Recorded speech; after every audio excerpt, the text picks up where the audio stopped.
నమస్కారం MCN news కి స్వాగతం. ఈనాటి ముఖ్యాంశాలు.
మీడియా ద్వారా కూడా అనౌన్స్ చేస్తాం అందరికీ.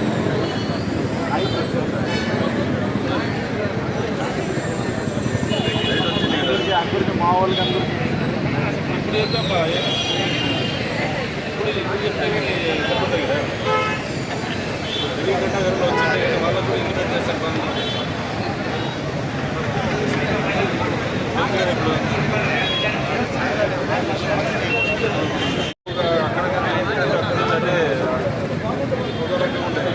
ఈ రోడ్ అనేది కంప్లీట్గా అది పబ్లిక్ అంటే మామూలుగానే ఉంది బిజీ. అట్లాంటి టైంలో మీరు ఎంతమంది 100 మంది 200 మంది వచ్చి పబ్లిక్ ఇంటర్నెట్ మీరు వదులుతామన్నా అక్కడ వెనక వెహికల్ ఆగిపోతుంది. లేదు వెహికల్ జనాలే అంటున్నాం.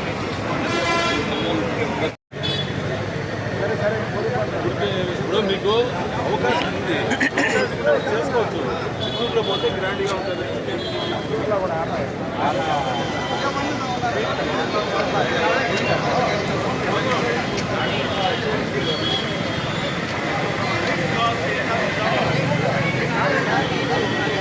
మీకు ప్రయర్గానే ఇంటిమేషన్ ఇచ్చినాము లేదని.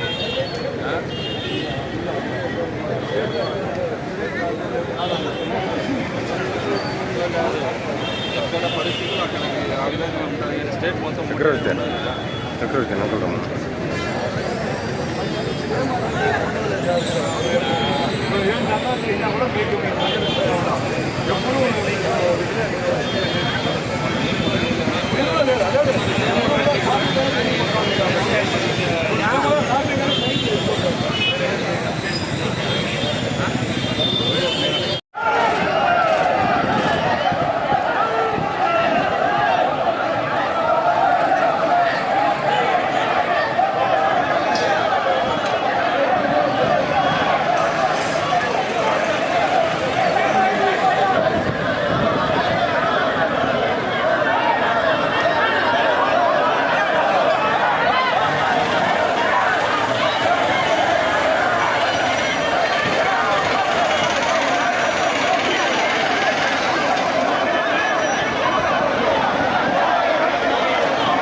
జెండా పక్కన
నాయకుడు మాజీ ఆంధ్రప్రదేశ్ ముఖ్యమంత్రి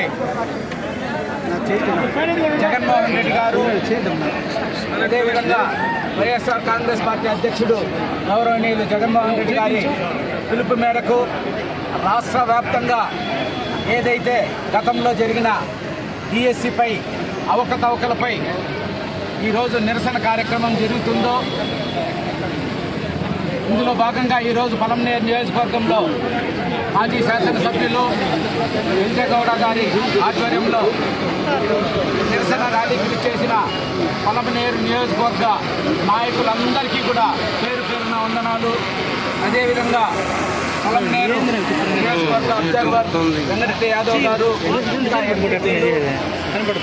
ఎంపీటీసీలు, మాజీ సర్పంచులు, మాజీ మున్సిపల్ చైర్మన్లు అందరికీ కూడా పేరు పేరున ప్రత్యేకంగా వందనాలు తెలియజేస్తూ ముఖ్యంగా పత్రికా విలేకరులందరికీ నా ప్రత్యేక వందనాలు. మీ అందరికీ తెలుసు, ఏదైతే మెగా డిఎస్సి అని కూటమి ప్రభుత్వం రిలీజ్ చేయిందో ఆ డిఎస్సిలో చేసిన అవకతవకలపై గత వారం రోజులుగా నిరసన కార్యక్రమం చేపట్టి ఈరోజు అందులో చివరగా ఈరోజు ఏదైతే ప్రభుత్వానికి కనువిప్పు కలగల్లా అని నిరసన కార్యక్రమం ర్యాలీ ద్వారా ఈ రాష్ట్ర ప్రభుత్వానికి తెలియజేయడం వరకు చేయడం జరిగింది. రాష్ట్ర ప్రభుత్వానికి ఏమాత్రం చిత్తశుద్ధి ఉన్నా వెంటనే విద్యాశాఖ మంత్రి నారా లోకేష్ గారిని రాజీనామా చేయించి సిబిఐ ఎంక్వైరీ చేయాలా. మీరు ఏమీ తప్పులు చేయకుండా పోతే సిబిఐ ఎంక్వైరీ చేసుకునేకి మీకేమైనా ఎందుకు బాధ అని మేము అడుగుతా ఉన్నాం. ఎంతోమంది పత్రికల మూలంగా ప్రజల ముందుకు వచ్చి మాకు అన్యాయం జరుగుతుంది అంటే మాజీ ముఖ్యమంత్రి నిన్న మాట్లాడతాడు, ఎవరు అభ్యర్థులు చెప్పలేదు వైఎస్ఆర్ కాంగ్రెస్ పార్టీ తప్ప అని. మీరు రోజు అన్ని పేపర్లు చదివితే ఎవరెవరికి అన్యాయం జరిగింది, ఏ కోర్టులో ఎన్ని పిటిషన్లు పడినాయి అని మీకు తెలుస్తుంది. సాక్షాత్తు రాష్ట్ర హైకోర్టులో వందల కొద్ది పిటిషన్లు పడితే ఎవరు మా మీద ఫిర్యాదు చేయలేదని ఈరోజు మీరు సరిపించుకోవడం సరికాదు. మీకు ఏమాత్రం చిత్తశుద్ధి ఉన్నా వెంటనే లోకేష్ చేత రాజీనామా చేయించి సిబిఐ ఎంక్వైరీ చేసి మీ నిజాయితీ నిరూపించుకోవాలని కోరుకుంటా ఉన్నాము. ఈరోజు ఈ కార్యక్రమాన్ని విజయవంతం చేసి వైఎస్ జగన్మోహన్ రెడ్డి గారు పిలుపు మేరకు రాష్ట్ర వ్యాప్తంగా ఏదైతే ర్యాలీలు నిర్వహించామో అందులో భాగంగా ఈరోజు విచ్చేసినటువంటి ప్రతి ఒక్కరికి పేరు పేరున ధన్యవాదాలు తెలియజేస్తూ, ఏదైతే ఈ డిఎస్సిలో జరిగినటువంటి మోసం ఈ ఆంధ్ర రాష్ట్రానికి తీరని లోటుగా భావించి మాజీ ముఖ్యమంత్రి వర్యులు వైఎస్ జగన్మోహన్ రెడ్డి గారు దీని మీద సిబిఐ ఎంక్వైరీ చేయాలి, చేస్తే కానీ నిజ నిజాలు తెలియవని బయటకు రావని, అదేవిధంగా ఈ రాష్ట్రం మొత్తం కూడా ఏదైతే 16,000 ఉద్యోగ పోస్టులకు పిలుపునిచ్చిందో ఈ ఆంధ్ర రాష్ట్రం ప్రభుత్వం ఈరోజు మీరు చూస్తే అనేక రకాలుగా, ఒకటి కాదు, ఇది కేవలం వాళ్ళ పార్టీలో ఉన్నటువంటి నాయకులు కావచ్చు, లేదో తండ్రి చంద్రబాబు నాయుడు గారు కావచ్చు, ఆయన కుమారుడు విద్యాశాఖ మంత్రి లోకేష్ గారు కావచ్చు, జోబులు నింపుకోవడానికే ఈ మెగా డిఎస్సి అనేది ఒక పెద్ద కుంభకోణంగా ఈ ఆంధ్ర రాష్ట్ర ప్రజలు గమనిస్తూ ఉన్నారు. ఎందుకంటే అనేక అనుమానాలకు తావిస్తూ ఉంది ఈ డిఎస్సి.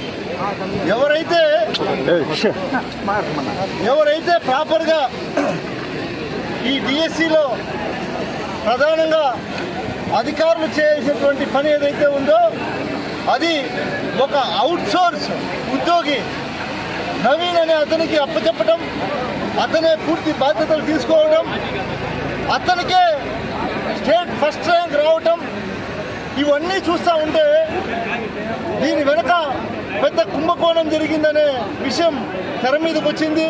తెర మీదకి వస్తేనే ఆన్లైన్లో అతనికి వచ్చినటువంటి ఏదైతే ఫస్ట్ ర్యాంక్ వచ్చిందో దాన్ని డిలీట్ చేసినటువంటి సంగతి ఈ ఆంధ్ర రాష్ట్రానికే కాదు, ఈ ప్రపంచానికి మొత్తం కూడా తెలిసినటువంటి పరిస్థితి. ఇంత దౌర్భాగ్య పరిస్థితి ఒక ఏకైక ఆంధ్రప్రదేశ్లోనే ఉందని కూడా తెలియజేస్తా ఉన్నాం. కాబట్టి వైఎస్ఆర్ కాంగ్రెస్ పార్టీ డిమాండ్ మాది ఒకటే, ఏదైతే అవకతవకలు జరిగాయో వాటి మీద సిబిఐ ఎంక్వైరీ జరపాలి. అంతవరకు నారా లోకేష్ గారు రాజీనామా చేయాలి. సిబిఐ ఎంక్వైరీ చేరిన తర్వాత నువ్వు మంచివాడని నిరూపించుకుంటే ఆ తర్వాత నువ్వు మంత్రి పదవి చేపట్టాలని మా ఈ ఆంధ్ర రాష్ట్ర ప్రజల డిమాండ్ అని కూడా తెలియజేస్తున్నాం. అదేవిధంగా మీరు చూస్తే మనం ఏదైతే గత 3 రోజుల ముందుగా రిలే నిరాహార దీక్షలు చేశాం, ఎవరికి ఏ ఆటంకం కలిగించకుండా, ఎవరికి కూడా ఇబ్బంది కలగకుండా మన పాటికి మనం చేసి సంఘీభావాన్ని తెలియపరిస్తే 3వ తేదీ మేము పర్మిషన్కి అప్లై చేసుకున్నాం, 10వ తేదీ ర్యాలీ ఉందని. 9వ తేదీ రాత్రి 30 యాక్ట్ పెడతారు. అంటే మేమేమైనా ఉగ్రవాదులా?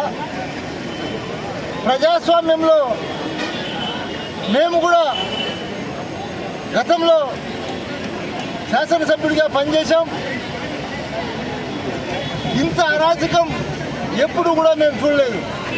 ఎవరైనా సరే ర్యాలీ 10వ తేదీ మాకు పర్మిషన్ ఇవ్వండి, 3వ తేదీ మేము అప్లికేషన్ పెడితే 9వ తేదీ రాత్రి 8 గంటలకు పోలీస్ అధికారులు 30 యాక్ట్ అమలు చేస్తున్నారు. పలమనేరులో ఇంతవరకు ఇలాంటి సంస్కృతి ఎప్పుడైనా ఉండిందా? పలమనేరు ప్రజలారా మీరు గమనించండి. ఇంత సంస్కృతి 30 యాక్ట్ అంటే ఏంటి? ఏదైనా ఉగ్రవాదులు ఏమన్నా ఇక్కడికి ఇచ్చేసి ఏదైనా ప్రభుత్వానికి ఏమైనా ఆటంకాలు కల్పించే విధంగా కానీ, ప్రజలకు ఆటంకాలు కలిగే విధంగా కానీ, లేదా మేమేమైనా తెలుగుదేశం వాళ్ళ ఇంట్లో మీద దౌర్జన్యానికి పోయామా? సిక్కు లేదా మీకు పోలీసులు కానీ అడుగుతూ ఉన్నాం. వైఎస్ రాజశేఖర రెడ్డి గారి విగ్రహం ముందర దాదాపు 1 నెల రోజులు తెలుగుదేశం వాళ్ళు కటౌట్ కట్టి మేము ఏ కార్యక్రమం చేయాలన్నా అడ్డంగా పెట్టారు. ఇలాంటి సంస్కృతిని ప్రోత్సహిస్తున్నటువంటి పోలీస్ శాఖకు కొంచెమైనా సిగ్గుందా అని అడుగుతూ ఉన్నా. ఇదే విధంగా మీరు చూడండి, నందమూరి తారక రామారావు గారు ఉన్నారు ఇక్కడ.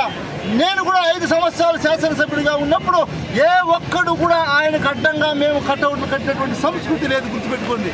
మీరు మాకు నేర్పిస్తున్నారు, మేము నేర్చుకుంటాం. గుర్తుపెట్టుకోండి, ఇలాంటి సంస్కృతి పలమనేరులో ఇంతవరకు లేదు. మా వాళ్లకు మీరు నేర్పిస్తున్నారు ఇలాంటి సంస్కృతి.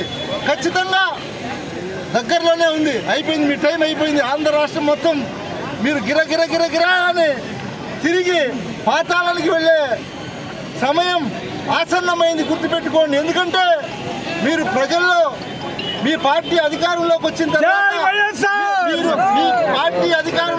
తర్వాత మీరు ప్రజలకు ఇచ్చినటువంటి మాటలన్నీ గాలి కొదిలేసి, అబ్బా కొడుకు కావచ్చు, కూటమి నాయకులు కావచ్చు, గాలి కొదిలేసి మీరు దోచుకుంటూ ఏదైతే మేము అధికారంలో ఉన్నప్పుడు, మా ముఖ్యమంత్రిగా ఉన్నప్పుడు జగన్మోహన్ రెడ్డి గారు 5 సంవత్సరాలు అనేక సంక్షేమ పథకాలను పేద బడుగు బలహీన వర్గాలకు అందించినటువంటి ఘనత జగన్మోహన్ రెడ్డి గారిది. ఇంటింటికి కూడా ఆ రోజు వెళ్ళి పథకాలు అందించినటువంటి సమయంలో కరోనా కూడా 2 సంవత్సరాలు ఉండింది. కరోనా ఉన్న సమయంలో కూడా పథకాలు ఆగకుండా జగన్మోహన్ రెడ్డి గారు ఇందుకు అందించినటువంటి ఘనతలకు మొత్తం నింపుకున్నటువంటి ఘనత ఈ రాష్ట్ర ముఖ్యమంత్రిది. ఆయన కొడుకు దీని కూడా నేను తెలియజేస్తా ఉన్నాను. ఒకటి గుర్తుపెట్టుకోండి, నేను ఎవరిని కూడా పోలీస్ శాఖ వారిని అందరినీ నేను చెప్పలేను, కానీ మరీ దారుణం. మీరు ప్రవర్తిస్తున్నటువంటి తీరు మారకపోతే రాబోయే రోజుల్లో మీరు ఖచ్చితంగా చాలా ఇబ్బంది పడాల్సి వస్తుంది సార్. గుర్తుపెట్టుకోండి సార్ అని కూడా నేను తెలియజేస్తాను. ఎందుకంటే ఇవన్నీ మాకు తెలియదు. గతంలో 5 సంవత్సరాలు మా ముఖ్యమంత్రి మాకు ఇలాంటివి నేర్పించలేదు. మాకు ఇప్పుడు మేము ప్రతిపక్షంలో ఉంటే మేము ఎలా చేయాలి అని మీరు నేర్పిస్తున్నారు. ఇప్పుడు మేము నేర్చుకుంటే తర్వాత మీ పరిస్థితి ఏంటి కూడా మీరు గుర్తుపెట్టుకోండి అని కూడా మీకు తెలియజేస్తూ, ఇక్కడికి ఇచ్చేసినటువంటి అక్కచెల్లెమ్మలకు, జెడ్పీటీసీలకు, ఎంపీటీసీలకు, ఎంపీపీలకు, వైఎస్ఆర్ కుటుంబ సభ్యులకు, కౌన్సిలర్లకు, చైర్మన్లకు, విధి విధానం అందరికీ ఇక్కడికి ఇచ్చేసినటువంటి ప్రతి ఒక్కరికి కూడా పేరు పేరున ధన్యవాదాలు తెలియజేస్తాను.